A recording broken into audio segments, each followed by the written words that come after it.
Hello everyone, this is Nitish. Today I am starting Economic Survey 2022-23 classes. Today is episode number 1, chapter State of the Economy 2022-23. This will be helpful for this year UPSC exam. Before starting this class, I would like you to please subscribe the channel and also like and comment on videos. These contents are free of cost, so for test series and foundation video, you can contact to Vice Sir on WhatsApp 7200 681 675. So let's begin. So first we will discuss the introductory part. There are three global economic shocks that have affected the global economy. Number 1 is COVID-19 pandemic. Number 2 is Russia-Ukraine conflict. And number 3 is worldwide surge in inflation. As it is introduction, so I will discuss these 3 points in detail in the upcoming slides. Despite these global economic shocks, Indian economy showed full recovery in financial year 22 and positioned itself ahead of many nations on the pre-pandemic growth path in financial year 23. So here the question arises, what was the main driver for this growth? So the rebound of private consumption was the main driver for this growth. The resumption in demand was fueled by following points, which means I will explain each and every point that led to resumption in demand. So point 1 is increase in capacity utilization across sector. As we know that each sector has some capacity, has some potential. So government tried to utilize that potential. That's why the point 1 is increase in capacity utilization across sector. Point number 2 is near universal vaccination coverage. As we know about the COVID-19 pandemic, so the government tried to reach universal vaccination coverage. Point number 3 is increase in capital expenditure of the central government, which means that central government tried to spend more on the asset so that the economic growth will be boosted and jobs can be created. Next point is the improved financial health of public sector bank. As we know that the public sector banks are not performing well during the pandemic era or also before the pandemic era. So government tried to improve their financial health so that these public sector banks can come on track. And last is credit growth to the MSME. As we know that the MSME sector, which means micro, small and medium enterprises, this sector creates 40 million jobs in India. So credit growth is very important for the MSME sector. So these are the following steps which the government take to resume demand in the economy. Now we will see challenges for the global economy. That what type of challenges did the global economy faced? Number 1 is hardening of bond yield. Inflation and monetary tightening led to a hardening of bond yield across economies and resulted in an outflow of equity capital from most of the economies around the world into the traditionally safe haven market of the US. Second point is slowdown in global output. So once again, rising inflation and monetary tightening led to a slowdown in global output beginning in the second half of 2022. And the third challenge is inflationary pressures higher side historically, which means in the developed world, inflationary pressures are abating, but they are still on higher side historically and relative to the inflation target that many countries have adopted. So these are the 3 challenges which the global economy has faced. Now we will look on the India side. That the point number 1 is impact of pandemic. That the impact of pandemic on India was seen in significant GDP contraction in financial year 21. However, it started to recover in financial year 22. Second challenge is Russia-Ukraine conflict. So the Russia-Ukraine conflict has impacted the global supply chain, which negatively affected the growth and inflation in financial year 23.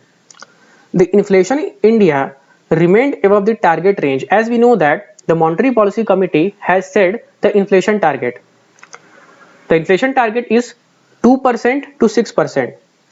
But the inflation in India remained above the inflation target of 6% for 10 months before returning below the upper end in November 2022.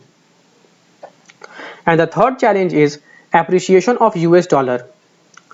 Appreciation of US dollar against several currencies including the Indian rupee has created domestic inflationary pressures. So these are the three challenges which the Indian economy has faced and are facing. Now, India's economic resilience. So in this regard, the point one is, amid global tension, the Indian rupee proved to be the best performing currency. So here the question arises, what is the reason behind that?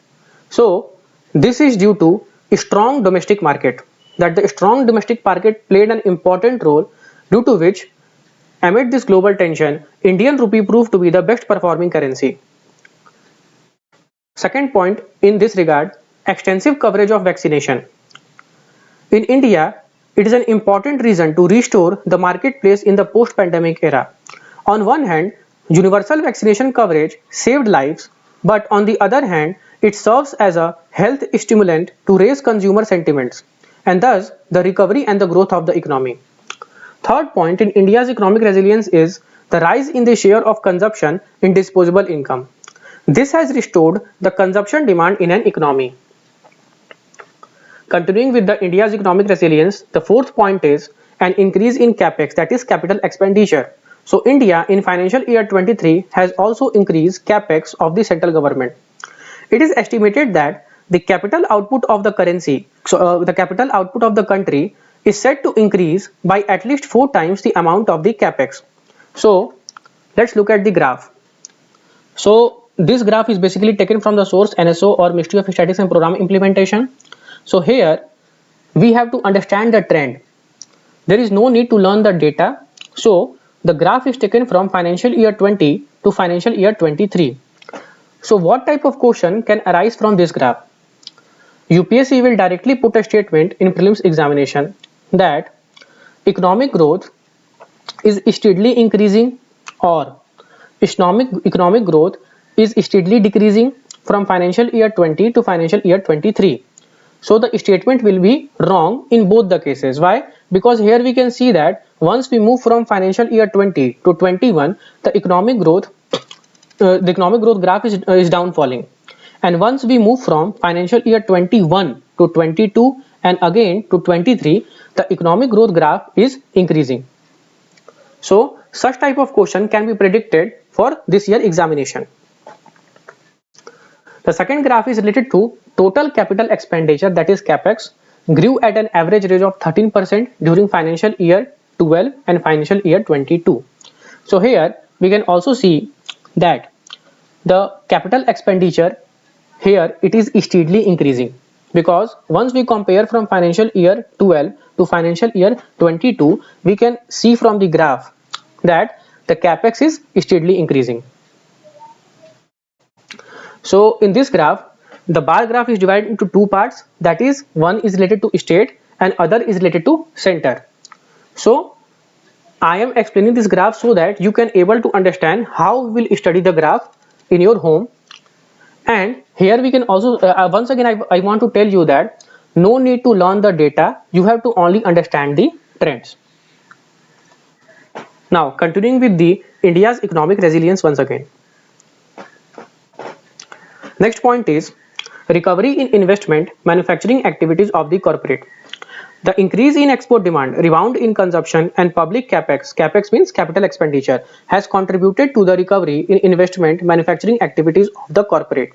So I will explain this point with the help of two boxes. Box number 1, as per the data on non-financial debt from banks for international settlement, India's non-financial private sector debt and non-financial corporate debt as a share of GDP declined by nearly 30 percentage point, that which means that GDP has declined by 30 percentage point, and this led to increase in interest cost, which together with possible savings on overhead during lockdowns contributed to recent fortification of corporate balance sheet by higher profits. So box 1 and box 2 is the consequence of box number 1. Continuing with the India's economic resilience, The banking sector in India has responded in equal measures to demand for credit. I will explain this point with the help of 2 points. The credit growth to the MSME sector has been remarkably high, over 30.5% on average during 2022. That is point number 1. Point number 2 is regarding NPA, that is non-performing asset. Non-performing asset of the public sector bank has been fast-tracked for quicker resolution by Insolvency and Bankruptcy Board of India. So these 2 points are coming under this head. Now let's look at the graph, that is double digit growth in bank credit to MSME. So here bank gives credit to 4 sectors, that is MSME sector, that is micro, small and medium enterprises. Second is large industry, third is services, and fourth is non-food credit. The blue line is representing the MSME sector, the orange dotted line is representing large industry, the green, or I think it looks black, the green dotted line or black dotted line is representing service sector, and the yellow line is representing non-food credit.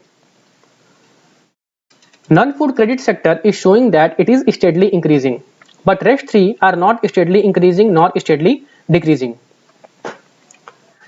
Now move on to the next topic, that is inclusive growth.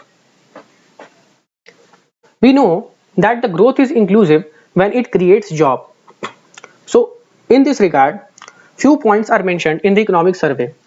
Point number 1 is related to periodic labor force survey. Periodic labor force survey shows that the urban unemployment rate for people aged 15 years and above. So you have to mention here that you have to try to note down in your notebook that the people aged 15 years and above declined from 9.8% in September 2021 to 7.2% in September 2022. Next is regarding capex, that is capital expenditure. A strong release of pent-up demand and swift rollout of capex has increased job creation in the economy, which means that government is investing, or we can say that the government is spending in the capital so that job creation can be increased in our economy, as I already explained you in the previous slides. And last is regarding MGNREGA, that is increased job creation also explain the effective implementation of Emergency Credit Line Guarantee Scheme for MSME and MGNREGA, that is Mahatma Gandhi National Rural Employment Guarantee Act. So these 3 points are related to inclusive growth. Now let's look at some extra data. This is basically the graph which is mentioned in your first chapter. So the figure number 1.22 is regarding capex, that is doubled in past 5 years. So you have to learn the trend, not the data.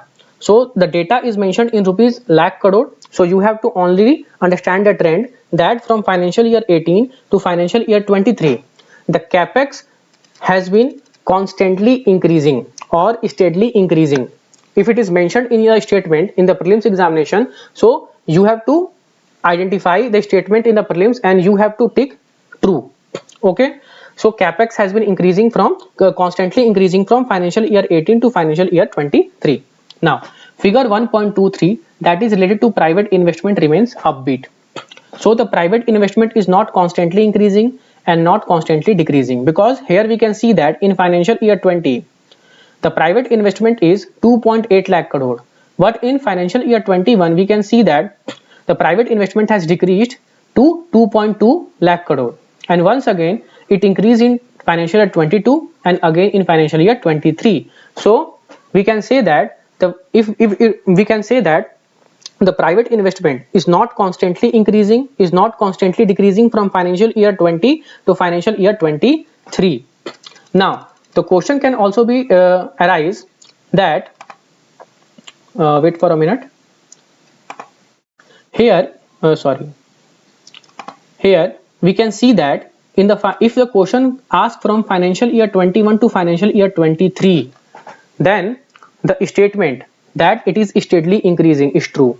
That if in the statement it is written that from financial year 21 to financial year 23 private investment is constantly increasing or private investment is steadily increasing, it means that it is a true statement. But if it change the question to financial year 20 to financial year 23, then this statement is wrong. So you have to identify this statement. Now, next, figure 1.24, that is beyond tax collection. It is related to direct tax and GST collection. So, graph on the left hand side is related to direct collection, which shows that from financial year 19 to financial year 23, the direct tax collection is not steadily increasing, it's not steadily decreasing. But if it asks from financial year 21 to financial year 23, the statement that the direct tax collection is constantly increasing, is steadily increasing, is true. Now, come to the right hand side graph, that is GST collection. The same trend follows like direct tax collection, that in GST collection, if it asks from financial year 19 to financial year 23, then the GST collection is not constantly increasing, not constantly decreasing. But if it asks that from financial year 21 to financial year 23, the GST collection is constantly increasing, then the statement is true. Okay. Now, move on to figure number 1.25, that is the last figure, limited growth in revenue expenditure, which means that it is related to revenue expenditure. So here we can see that from financial year 18 to financial year 23, revenue expenditure is steadily or constantly increasing. So it is very easy to understand the last figure. So the last slide of today's class, it is related to rural welfare indicator. So the bar graph, in this bar graph, we compare the data from the National Family Health Survey 4 and National Family Health Survey 5. So the bar graph on the left hand side is related to the proportion of child who are stunted, which means that height for age. So in this graph we can see that from National Family Health Survey 4 to National Family Health Survey 5, this number has decreased, which is a very good thing, because stunted, wasted or underweight child is basically a physically poor child. So we can say that this data is representing good data, that is 38.4 to 35.5. Now the second graph, which is in the middle, that is related to children who are wasted, that is weight for height. The data here also decreases, that is 21 to 19.3, which means that in National Family Health Survey 4, the proportion of children who are wasted are 21 and it decreased to 19.3. So it is also a good improvement. Now move to the last bar graph, that is the proportion of children who are underweight, that is weight for age. Here also we can see that the data has decreased, that is 35.8 to 32.1. So this data is also good data. So thank you for today's class. Hope you like this video. So please subscribe and subscribe the channel and like and comment the videos. And the next video will be episode number 2 with new chapter. Thank you.